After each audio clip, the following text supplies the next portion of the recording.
सबसे पहले मुझे ये जानना है कि what is the CBCT. Unknowingly हम उस एरिया को पंक्चर कर दें। क्या डिफरेंस है जो पास्ट में प्रैक्टिस हुआ करती थी डेंटिस्ट्री में और जो आज की प्रैक्टिस है? कितने परसेंट केसेस में, इम्प्लांट के केसेस में हमें सीबीसीटी को रेफर करना चाहिए? I think 100%। कैसे हम एक सीबी सेंटर स्टार्ट कर सकते हैं और इसके लिए क्या क्या क्या पैरामीटर्स हैं? हाय, दिस मी के और हम आए पिवट पॉइंट के एक नए एपिसोड के साथ। तो आज के जो हमारे गेस्ट हैं वो भगवान हैं। मैं भगवान वर्ड क्यों यूज़ कर रहा हूँ कि जितने भी डॉक्टर्स हैं उनको भगवान बोला जाता है, और हमारे जो आज गेस्ट हैं उनको मैं मुस्कुराहट का भगवान बोलता हूँ, क्योंकि वो कहीं ना कहीं हमारी मुस्कान का ख्याल रखते हैं, क्योंकि वो डेंटिस्ट्री में बहुत अच्छा काम कर रहे हैं। स्पेशली डेंटिस्ट में जो नया रिवोल्यूशन आया है, सीबीसीटी मशीन, उसके बारे में आज चर्चा करने वाले हैं। जितने भी डेंटिस्ट हैं और जितने भी बिजनेसमैन हैं वो ये पॉडकास्ट बिल्कुल भी मिस ना करें, क्योंकि कहीं ना कहीं आज आप बहुत सारी चीज़ सीखने वाले हैं, लर्न करने वाले हैं, अपने बिजनेस को बड़ा करने वाले हैं। तो मैं वेलकम करूंगा डॉक्टर आरती का, जो एक रेडियोलॉजिस्ट है, सीबीसीटी एक्सपर्ट हैं, 12 साल से प्रैक्टिस कर रही हैं गवर्नमेंट में, और अब उन्होंने एक नया सीबीसी सेंटर डाला है। तो मैं वेलकम करूंगा डॉक्टर आरती का हमारे शो में। Doctor Aarti, welcome to the show and please explain about yourself something. Thank you for the introduction.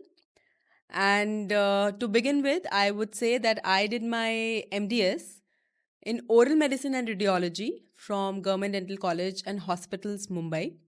Then after that, I did my SRship uh, in Maulana Azad, Delhi, for 3 years. And then after that, I joined as a SR in PGI Rohtak. और फिर उसके बाद I am here, I have opened up my own centre, CBCT centre, by the name of Konark CBCT Center in Vasundhara Sector 16, Delhi NCR region. सबसे पहले मुझे ये जानना है कि व्हाट इज द सीबीसीटी और उसका क्या इम्पैक्ट है डेंटिस्ट्री के अंदर। आप 10 मोर देन 12 ईयर से आप प्रैक्टिस कर रहे हैं इस फील्ड के अंदर, और पास्ट का जो आपका एक्सपीरियंस है वो गवर्नमेंट का था। आपने गवर्नमेंट की प्रैक्टिस को छोड़ के एक अपनी नई प्रैक्टिस स्टार्ट करी है फिर सीबीसीटी के साथ। तो इसके बारे में थोड़ा बताइए, और सीबीसीटी की डिटेल हमें थोड़ा जानना है। तो प्लीज एक्सप्लेन द सीबीसीटी। जी बिल्कुल। CBCT एक ऐसी मशीन का नाम है जिसका फुल फॉर्म होता है कोन बीम कंप्यूटर टोमोग्राफी। अब आप इसको कह सकते हैं एक तरह का सीटी का मॉडिफिकेशन है जो हम डेंटिस्ट्री के अंदर यूज़ करते हैं।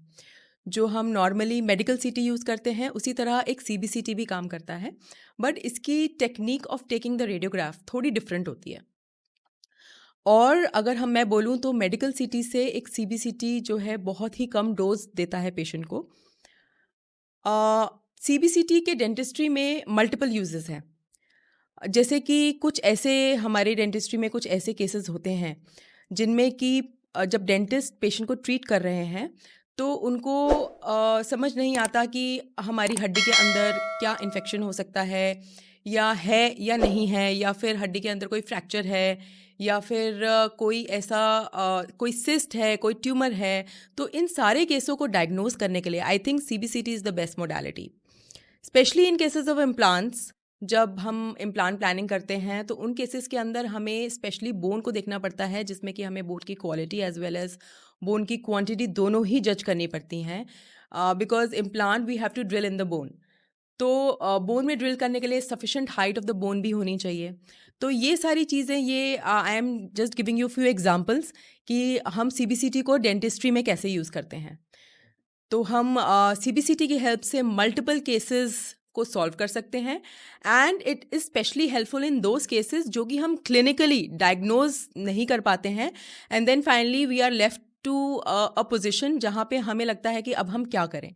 तो उन केसेस में जब हम अपनी आँखों से, या हमारे पास जो औज़ार हैं या जो भी इंस्ट्रूमेंट्स हैं हमारे पास, उनसे जब हम एक केस को डायग्नोज नहीं कर पाते, तब हमारे उन केसेस के अंदर CBCT turns out to be a really grateful tool. So क्या डिफरेंस है जो पास्ट में प्रैक्टिस हुआ करती थी डेंटिस्ट्री में और जो आज की प्रैक्टिस है? क्योंकि सीबीसीटी एक नई तरीके की टेक्नोलॉजी आई है ग्राउंड पे। आपने बड़ा अच्छा एक्सप्लेन करा। शायद मुझे मुझे भी समझ आया, ऑडियंस में समझ आया होगा। बट फिर भी जो पास्ट में फिर हम क्या यूज़ करते थे डायग्नोस करने के लिए? तो उसके बारे में बताएं। एक्चुअली सीबीसीटी एक 3D मोडालिटी है। 3D में आपको समझाऊं कि अब कोई भी एक ऑब्जेक्ट है, अगर हम उसको तीनों डायरेक्शन से देखना चाहेंगे तो सीबीसीटी एक वही मोडालिटी है कि हम उसको आगे से, पीछे से, ऊपर से, नीचे से हर तरीके से देख सकते हैं। जबकि पास्ट में जो यूज़ होता था वो 2D मोडालिटीज़ होती थी, जिसमें कि हम सिर्फ 2 डायरेक्शंस में हम किसी भी ऑब्जेक्ट को देख सकते हैं। फॉर एग्जांपल अ टूथ, अगर हमें एक दांत का एक्सरे लेना है तो मैं इसके आगे या पीछे का हिस्सा देख सकती हूँ। लेकिन जब अब मैं एक सीबीसीटी लूँगी तो उसको हम 360 डिग्री कवर करेंगे। तो आप कोई भी एक उसका एरिया लोकेट कर लीजिए और उस एरिया को अगर मुझे उसके बारे में बताना है तो मैं हर एंगल से उसके बारे में एक जजमेंट दे सकती हूँ। सो ये that is why CBCT is used in those cases जो कि हम एक 2D conventional radiographs, for example जो हम मुंह का नॉर्मल एक एक्सरे लेते हैं, जैसे कि आईओपीए हो गया या ओपीजी हो गया, ये 2D रेडियोग्राफ्स हैं। तो इन 2D रेडियोग्राफ्स में जो चीज़ें कवर नहीं होती हैं उनको हम सीबीसीटी के थ्रू हम कवर करते हैं। और स्पेशली इन दोज केसेस जहाँ पे हमें ऐसा लगता है क्लिनिकली पेशेंट को जब हम एग्जामिन करते हैं और जब हम उनके रेडियोग्राफ्स लेते हैं, कन्वेंशनल रेडियोग्राफ्स लेते हैं, तो हमें लगता है कि शायद ये एक लीजन जो है वो इतना ही लिमिटेड रीजन में है। बट जब हम सीबीसीटी लेते हैं तो एट टाइम्स वी सी बहुत ही ग्रेट चेंज हमें दिखता है और हमें पता चलता है कि लीजन इतना नहीं, it has included, this lesion has expanded to a lot of the surrounding areas which जो कि हम एक नॉर्मल रेडियोग्राफ में डायग्नोज नहीं कर पाते हैं। ठीक है, तो आप कहीं न कहीं ये बोल रहे हैं कि आप कहीं न कहीं जो डेंटिस्ट हैं, जो इम्प्लांट कर रहे हैं, उनको आप एम्पावर कर रहे हैं, उनके डिसीज़न में हेल्प कर रहे हैं। बिल्कुल, मेरा कहना तो ये है कि जब भी हम एक इम्प्लांट प्लानिंग करते हैं, तो सीबीसीटी की हेल्प से हम बोन की quality as well as quantity दोनों ही जज कर सकते हैं। तो एक इम्प्लांट को हम बोन में ड्रिल करते हैं, तो उसके बारे में हर तरीके से पूरी तरह से नॉलेज होना भी उतना ही इम्पोर्टेंट है। और सीबीसीटी से हम जो नर्व नीचे जब हम नीचे की हड्डी में इम्प्लांट डालते हैं तो उसमें नर्व की प्लेसमेंट, प्रिसाइज प्लेसमेंट को हम देख सकते हैं ऑफ द इम्प्लांट ऑल्सो, कि हमें किस डायरेक्शन में डालना है, नर्व के कितनी पास है। ऊपर हमारे कुछ वाइटल स्ट्रक्चर्स होते हैं जैसे कि साइनस हो गया, नेजल कैविटी हो गई, ऊपर कुछ फोरामेंस होते हैं, लोअर जॉ में कुछ फोरामेंस होते हैं, नर्व्स होती हैं। तो उन सब से हम जब इम्प्लांट प्लेस कर रहे हैं तो हमें उनसे कितना एक सेफ मार्जिन मेंटेन करना है, सफिशिएंट बोन है भी वहाँ डालने लायक या नहीं है, या फिर कोई वहाँ पैथोलॉजी तो नहीं है जिसको हम अननोइंगली हम उस एरिया को पंक्चर कर दें, या सपोज कुछ भी एक्स वाई जेड वहाँ पे कुछ भी एक कोई पैथोलॉजी हो सकती है या कोई लीजन हो सकता है। कितने परसेंट केसेज़ में इम्प्लांट के केसेज़ में हमें सीबीसीटी को रेफ़र करना चाहिए? I think 100%, 100% the cases before putting a implant should go through a CBCT scan. So this is a protocol of और Latest studies suggest that before putting a implant, we should always take a CBCT for us, for the dentist to guide the about the bone health, the bone height, the bone width, the quality of the bone, as well as the placement of the vital structures near and around that region. So basically ये रहा dentist को empower करने की बात। But at the angle of patient, patient को के angle पे क्या रिजल्ट्स आते हैं? मतलब कितना कितना पेशेंट केयर में हेल्प हो रही है? क्योंकि यहाँ तो कहीं न कहीं खाली डॉक्टर, मुझे जितना अभी समझ आया कि ये डेंटिस्ट की हेल्प हो रही है। उनके डिसीज़न मेकिंग में आप उनको एम्पावर कर रहे हैं through the CBCT machine. So at the angle of patient care, CBCT का क्या रोल है? पेशेंट को जब हम स्कैन्स लेते हैं, हम पेशेंट को एम्पावर करते हैं, हम पेशेंट को भी एक तरीके से एम्पावर ही करते हैं, क्योंकि उनके मुंह में किस तरह की दिक्कत है, कितनी दिक्कत फैली हुई है। सपोज बोन लॉस है पेशेंट के मुंह में, जो कि क्लिनिकली उनको अपने मुंह में दिखाई नहीं देता है, लेकिन क्या होता है कि जब हम सीबीसीटी से 3D मॉडल्स उन्हें दिखाते हैं, उसमें 3D व्यू उनको पूरा दिखाते हैं, स्ट्रक्चर दिखाते हैं, तो उनको समझ में आता है कि एक्चुअली में जो उन्हें दिख रहा है वो नहीं है, उससे ज़्यादा उनका बोन लॉस हो चुका है, या फिर उससे ज़्यादा कोई सपोज किसी रीजन में कोई पैथोलॉजी है जो कि हम ऑब्वियसली क्लिनिकली हम नहीं देख सकते उसको। तो now they can see that it has involve this region, it is involving this part of the teeth, and then we guide them कि आपको इस तरीके से इसको you have to go through these treatment plans, ये आपके treatment plan रहेंगे, और उसके बाद वी कैन मतलब आपकी बोन की कंडीशन ये रहेगी।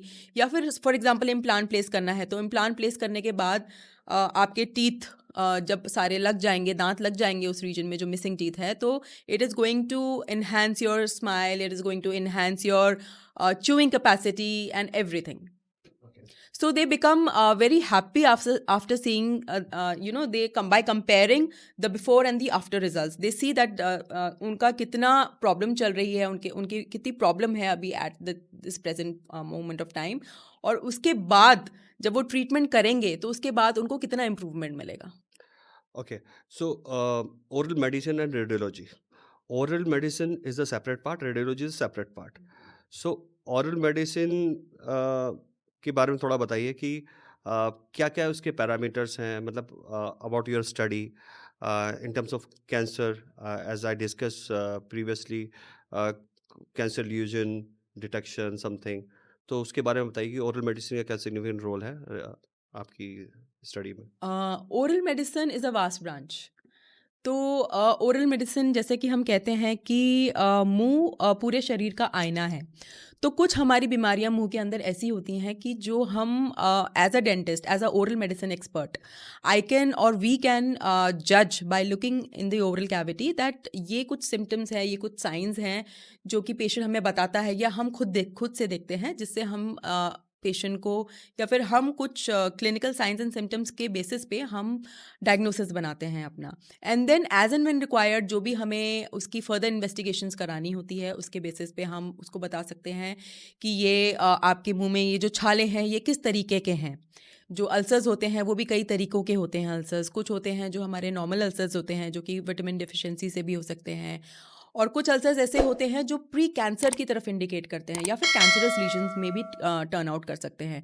तो ये सारी चीज़ें जब हम पेशेंट की हिस्ट्री लेते हैं और पेशेंट के मुंह में जब हम एग्जामिनेशन करते हैं, उसके बाद कुछ हमारे पास कुछ इंस्ट्रूमेंट्स होते हैं जिनसे हम उनको देखते हैं, उनको एनालाइज करते हैं, and if required we do the biopsy also of those lesions to confirm a diagnosis.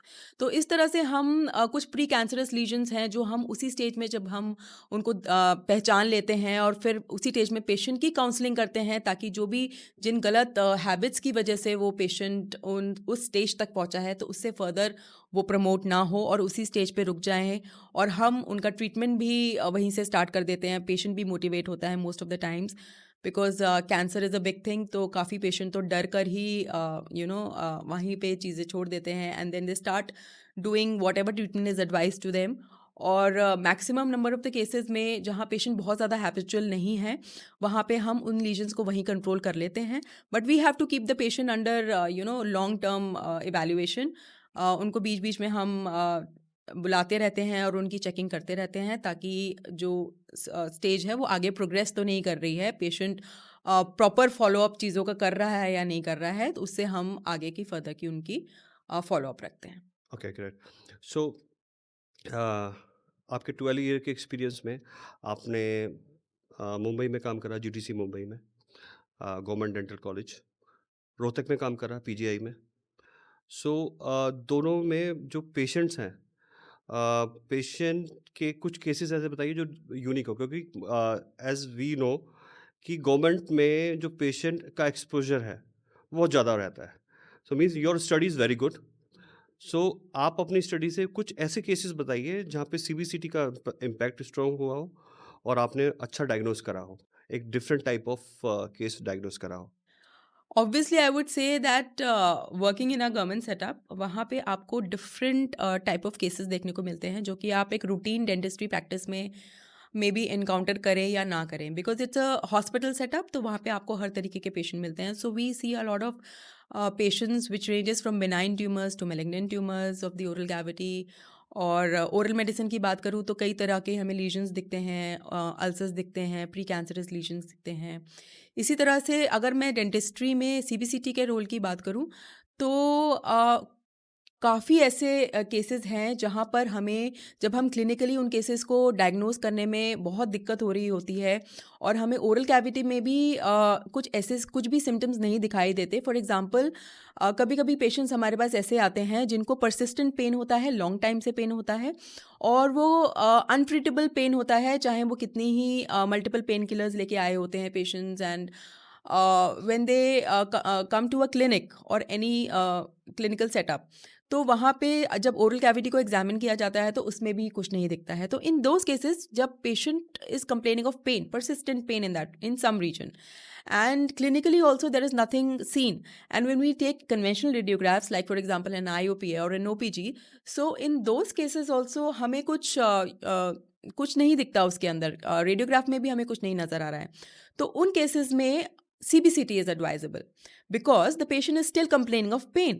And ज़्यादातर केसेस में हमने क्या देखा है इस तरीके के केसेस में कि जब इन पेशेंट्स का हम CBCT करते हैं तो कई केसेस में हमें फ्रैक्चर्स दिखते हैं टूथ के अंदर, तो जो कि क्लिनिकली हम देख नहीं पाते हैं और क्लिनिकली हम उनको डायग्नोज भी नहीं कर पाते हैं। तो जब हम CBCT के स्कैन के अंदर वो फ्रैक्चर्स आइडेंटिफाई करते हैं, then we classify those fractures कि वो कितना फ्रैक्चर है, वो क्राउन तक सीमित है या फिर वो रूट तक भी गया हुआ है। तो depending on that targeted treatment can be taken up by the dentist. So, Dr. Aarti, during the practice, which kind of case you solved and you feel it this is a special case? So, please share with the audience. Multiple cases होते हैं ऐसे तो, जो हम on a daily basis या फिर हम frequently और इनफ्रीक्वेंटली एनकाउंटर करते हैं। फॉर एग्जांपल कभी कभी पेशेंट्स हमारे पास ऐसे आते हैं जो कि मैंने जैसे पहले भी आपको शेयर किया कि पेशेंट को पेन है मुंह के अंदर, और क्लिनिकली जब हम पेशेंट का एग्जामिनेशन करते हैं तो हमें कुछ उसमें नहीं दिखता, या फिर हम कुछ लोकेट नहीं कर पाते। फॉर एग्जांपल कोई केरीज भी नहीं है और कोई मतलब दांत में हमें जब हम परकशन टेस्ट करते हैं तो वो भी पॉजिटिव नहीं है, या फिर मसूड़े भी बिल्कुल ठीक ठाक हालत में हैं। तो उन केसेस में suppose there is a small swelling in that region, जैसे पेशेंट बोलता है मुझे फेशियल डिसफिगरमेंट लग रहा है, और फिर जब क्लिनिकली हम देखते हैं तो क्लिनिकली हमें कुछ भी उसके अंदर नहीं दिखाई देता। तो उन केसेस के अंदर जब हम we go for a 3D modality like CBCT, तो उसके अंदर कभी कभी हमें कुछ ऐसे लीजन्स दिखते हैं जो कि क्लिनिकली हम डायग्नोज ही नहीं कर सकते हैं। And in those lesions we can see that the जो लीजन है वो पूरा का पूरा बोन को इन्वॉल्व कर चुका है अंदर से। और कभी कभी कुछ लीजन्स ऐसे होते हैं जो मतलब आपको विजिबली स्वेलिंग नहीं दिखाएंगे, विजिबली एक्सपेंशन नहीं दिखाएंगे, बट जब हम उसको देखते हैं, जब उसको हड्डी को हम एनालाइज करते हैं तो हमें पता चलता है कि वो अंदर ही अंदर हड्डी उसकी काफ़ी खा चुका है और गला चुका है। और अगर इस स्टेज पे हम पेशेंट को द अर्ली द बेस्ट, तो जिस भी स्टेज पे हम डायग्नोज कर पाएँ वो बहुत मतलब पेशेंट के लिए तो बहुत बेहतर रहेगा, और उसका प्रॉपर ट्रीटमेंट स्टार्ट करवाना चाहिए उसी टाइम पर। सो मेरा एक क्वेश्चन और है कि ये एज ग्रुप क्या होता होगा, कि जो प्रॉब्लम्स डेंटिस्ट मतलब डेंटिस्ट्री में आती है, जो यूजुअली जो पेशेंट्स आते हैं जिनकी स्वेलिंग हो रही है, तो वो किस एज ग्रुप के होते हैं? एज सच एज डिफाइंड नहीं है, बट हाँ जो लीजन्स हैं वो एज डिफाइंड हैं। कुछ जो वेरियस स्टडीज़ हो रखी हैं अभी पिछले कई सालों से हमारे पास हिस्ट्री होती है, रिकॉर्ड होता है, तो उसके बेसिस पे हम उन लीजन्स का क्लिनिकल फीचर्स डिसाइड करते हैं, जिसमें हम ये कह पाते हैं कि ये लीजन्स इस एज ग्रुप में फॉल करेंगे, ज़्यादातर ये लीजन्स इस एज ग्रुप में फॉल करेंगे। फॉर एग्जांपल अमीलोब्लास्टोमा जो होता है वो एक ऐसा लीजन है हमारे हड्डी का, जिसमें कि जब वो हड्डी के अंदर हो जाता है तो हड्डी को अंदर ही अंदर गलाने लगता है, उसको एक्सपैंड करता है, और कभी कभी इतना मैसिव एक्सपेंशन होता है कि पेशेंट की आंखें भी ऊपर, ये हड्डी भी ऊपर चली जाती है जिसकी वजह से आंखें भी ऊपर चली जाती हैं, ये पूरा एक्सपैंड करके इतना, ऐसे केसेस भी देखे गए हैं जिसमें इतना एक्सपेंशन देखा गया है पेशेंट्स के अंदर। तो इन केसेस के अंदर ये सारे ये कुछ ऐसा ग्रुप है जो कि मैं कहूँगी कि 40 से 50 की एज में मोस्ट कॉमनली मिलता है हमें। कुछ ऐसे लीजन्स भी हैं जो बहुत ही यंग एज में मिलते हैं, जैसे कि चेरोबिज्म हो गया, और जुवेनाइल केसेस में हमें मिलते हैं कुछ ऐसे केसेस। कुछ केसेस होते हैं जो हमें ओल्ड एज के मिलते हैं, जैसे कि पेजेस डिजीज़ होती है, उसमें वो भी यही भी सारे बोनी लीजन्स हैं। तो एज सच हम स्पेसिफाई नहीं कर सकते कि कि कुछ एज ग्रुप है जिसमें कि ज़्यादा स्वेलिंग मिलती हो। तो lesions can be as defined. Okay. So कैसे हम क्योर कर सकते हैं, मीन्स घर में हम कैसे सेफ रह सकते हैं, कुछ? अगर हम लीजन्स की बात करें तो लीजन्स तो का ओरिजिन जो है, उसका जो एटियोलॉजी है, aetiology can be genetic also, It can be environmental also.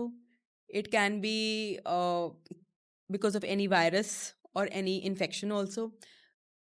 तो अगर वो जेनेटिक है तो उसको तो हम कंट्रोल नहीं कर सकते हैं, बट अगर वो हमें पास ऑन जेनेटिकली कर रही है तो फिर as and when the symptoms appear, या फिर अगर हमारे पेरेंट्स या फिर किसी को कुछ सिम्टम्स ऐसे रहे होंगे तो हमें इन सब चीज़ों का ध्यान रखना चाहिए, और प्रॉपरली हमें टाइम टू टाइम अपने स्कैन्स वगैरह या फिर एक डेंटिस्ट से कंसल्ट करना चाहिए जो कि स्पेशलाइज करता हो इसमें, ताकि वो उनको प्रॉपरली गाइड कर पाए कि ऐसा कुछ इन फ्यूचर आपको होने के चांसेस हैं या कितने हैं, तो आपको क्या इसके लिए एग्जामिनेशंस ऑन टाइमली बेसिस कराने चाहिए.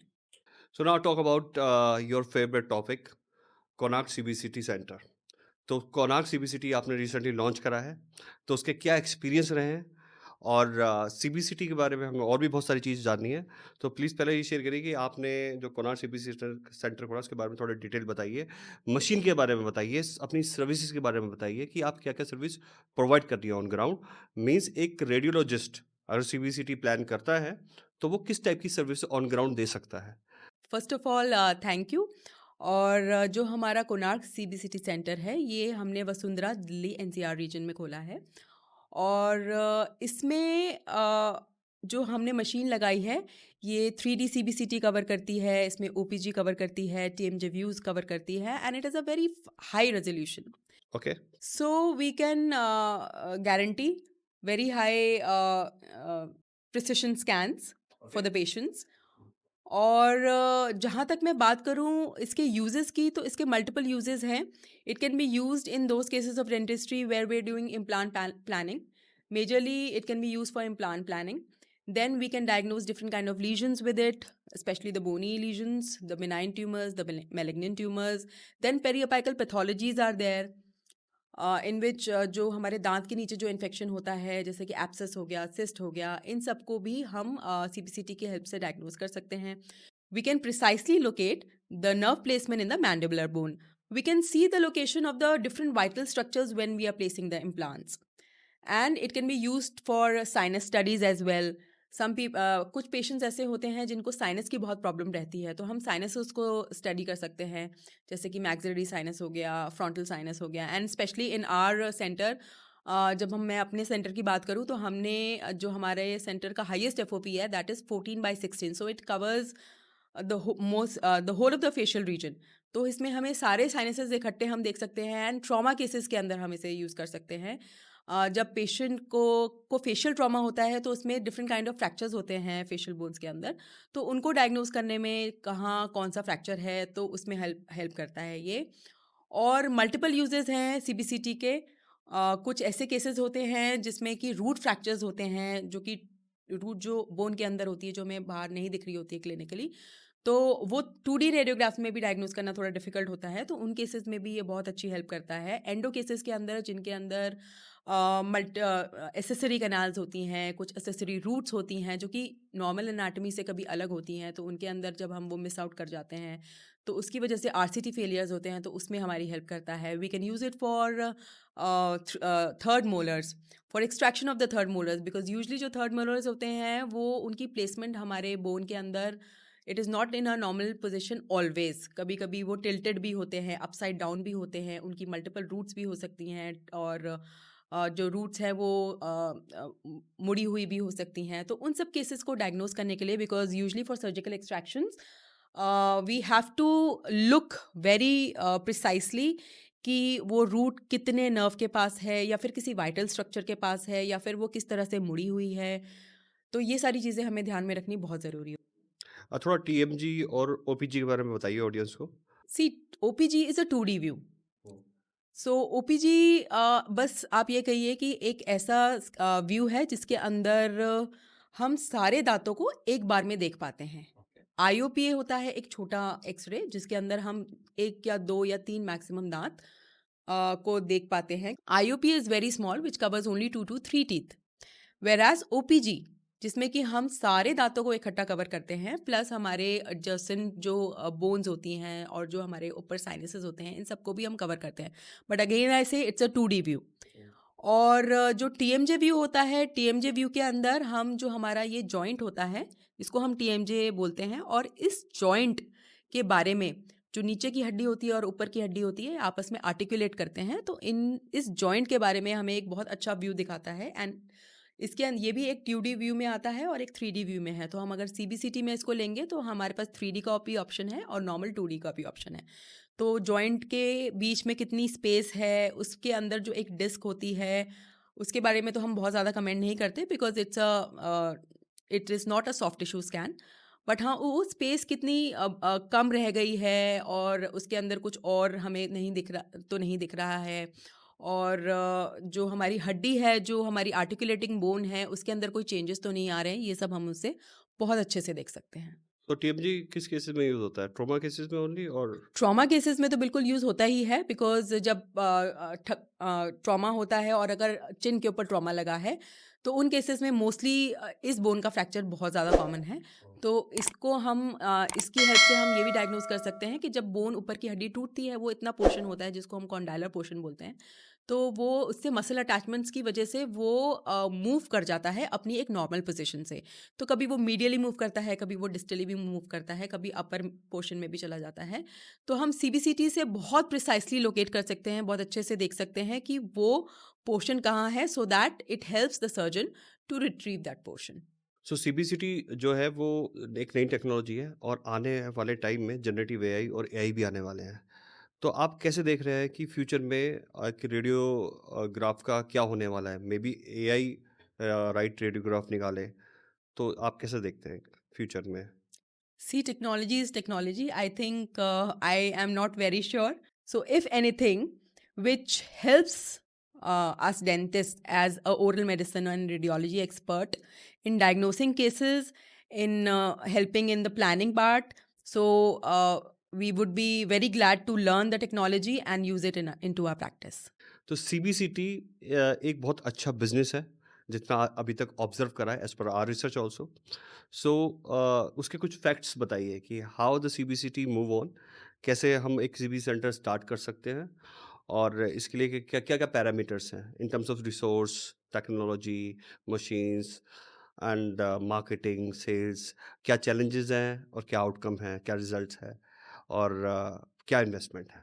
तो सबसे पहले तो मैं ये कहना चाहूँगी कि एक CBCT सेंटर रन करने के लिए एक oral medicine and radiology expert का होना बहुत ज़रूरी है, ओके। क्योंकि उनकी ही एक्सपर्टीज से हम स्कैन्स को रीड करते हैं, उनकी प्लानिंग करते हैं एंड सो ऑन। तो एक अच्छी CBCT machine which has a very high resolution, good resolution I must say, and a good FOV also, and multiple FOVs which covers the various regions of the oral cavity. For example, suppose हमारे पास कोई trauma case आता है, तो trauma case के अंदर हम एक छोटे FOV से काम नहीं चला। FOV का मतलब होता है कि field of view. Field of view means कि आप किस रीजन के ऊपर को पोर्शन को आप रेज दे रहे हो और उसी पोर्शन को का आपको इमेज दिखेगा। तो अगर ट्रॉमा का केस है, तो ट्रॉमा के केस में हमें लार्ज FOV की ज़रूरत होती है, बिकॉज ट्रॉमा के केस में we have to analyse whole of the facial features कि कहाँ फ्रैक्चर हुआ है या कहाँ नहीं हुआ है। तो ये सारी चीज़ें फुल FOV में ही कवर होती हैं। और सपोज हमें कोई एंडो का केस है जिसमें हमें सिंगल टूथ है, और and for example it's a RCT failure, multiple RCT failure, उसकी RCT हो रही हैं और वो हम डायग्नोज नहीं कर पा रहे हैं कि क्यों हो रहा है, और 2D व्यू में हमें कुछ दिख नहीं रहा है। तो उन केसेस के अंदर हमें हाई रेजोल्यूशन चाहिए एंड उसके लिए हमें एक छोटा FOV चाहिए। तो मल्टीपल FOVs होना is a quality of a CBCT so you mean to say machine. जो एफओबी है उसके अकॉर्डिंग हमारी मशीन के वैल्यू। जी बिल्कुल, अगर हम एक छोटा FOV लेके अगर हम एक सेंटर स्टार्ट करते हैं, तो आप ट्रॉमा केसेस को कैटर नहीं कर सकते। आप उनको डायग्नोज करने में आपको बहुत दिक्कत आने वाली है, क्योंकि जब हमारी ट्रॉमा की वजह से जो फ्रैक्चर्स हैं which will be involving the upper region of the face, तो आप उनको प्रॉपरली डायग्नोज नहीं कर पाएंगे। और एक छोटा FOV भी उतना ही इम्पॉर्टेंट है, because a small FOV with high resolution is going to help you in diagnosis of multiple accessory small accessory canals. जो हमें फाइंडिंग्स देखनी होती है, जो बिल्कुल थिन लाइंस होती हैं, फ्रैक्चर लाइंस हो गई, ये सब डायग्नोस करने के लिए हमें हाई रेजोल्यूशन बहुत ज़्यादा की रिक्वायरमेंट होती है, और वो एंडो मोड में हमें प्रोवाइड करता है इन CBCT मशीन्स में।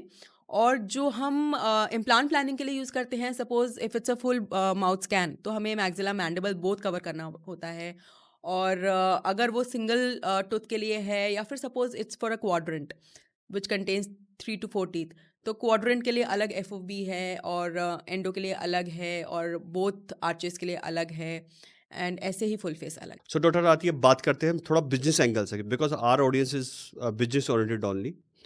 तो एक सेंटर सेटअप करने में क्या चैलेंजेस आते हैं और क्या उसका आउटकम आता है, प्लीज उस पर थोड़ा एक्सप्लेन करिए। सबसे पहले तो मैं ये बोलना चाहूँगी, सीबीसीटी बिजनेस को रन करने के लिए एक oral medicine and radiology expert होना आपको बहुत ज़रूरी है, बिकॉज एक्सपीरियंस मैटर्स। आपका जितना एक्सपीरियंस है उसी उतनी ही बेहतरी से आप अपने स्कैन्स को डायग्नोज कर सकते हो, उसको प्लान कर सकते हो, उसको एग्जीक्यूट कर सकते हो। And second challenge I would say is collaboration with the dentist. So आपका कहने का मतलब है, if I am not a radiology expert so I can start a CBT centre, right? Yes, obviously you cannot, because how will you diagnose? If I partner with the radiologist, so I can run the center, right? You can run a center, but I think जो challenges मैं face कर रही हूँ, मुझे ऐसा लगता है कि अपना center में जो आप wholeheartedly you know the process, you know the software that you're using, you have an idea about the machine. I think that is going to help you in running of the center, as in the marketing of the center. You know the USP of the machine as well. So if you are the person who owns the CBCT center, as well as you are doing the planning, or you are diagnosing also in that center, तो आपके पास 2 फ़ायदे हैं, क्योंकि आप machine के बारे में भी जानते हैं, उसको आपको डायग्नोसिस भी आता है, और आप अपनी नॉलेज को अपनी मार्केटिंग में भी उतार सकते हैं। सो डॉक्टर आरती, ये लास्ट क्वेश्चन है आपके लिए। आप डॉक्टर को क्या मैसेज देना चाहेंगे कि वो आए और आपको चूज करें? मैं ये कहना चाहूँगी, with my 10 years of experience in the government sector and the utilisation of the latest technology that we offer through our machine, आप हमारे से जुड़िए, और we are going to provide very highly accurate diagnosis to the patients, along with discussions on various scans that we'll be doing with the dentists as and when required. CBCT एक अच्छा business है, इसके बारे में आपने बताया, लेकिन वो केवल एक रेडियोलॉजिस्ट के साथ ही करा जा सकता है, ये भी आपने गाइड करा। तो सीबीसीटी एक रिवोल्यूशन टेक्नोलॉजी है डेंटिस्ट्री में। ये आज हमने इसके बारे में बहुत सारी चर्चा करी और मुझे लगता है कि नेक्स्ट सेशन में हम आपसे और केसेस के बारे में डिस्कस करेंगे जो डेंटिस्ट को काफ़ी हेल्प करें। सो डॉक्टर आदि, थैंक यू सो मच। आप हमारे पेमेंट पॉइंट हमारे स्टूडियो आए, आपने टाइम दिया, आपने सीबीसीटी के बारे में बताया, इसकी टेक्नोलॉजी के बारे में बताया और ये भी गाइड करा कि ये बिजनेस केवल रेडियोलॉजिस्ट के साथ ही पॉसिबल है। So thank you so much for your coming and I wish you all the luck for the new journey. Thank you. Thank you.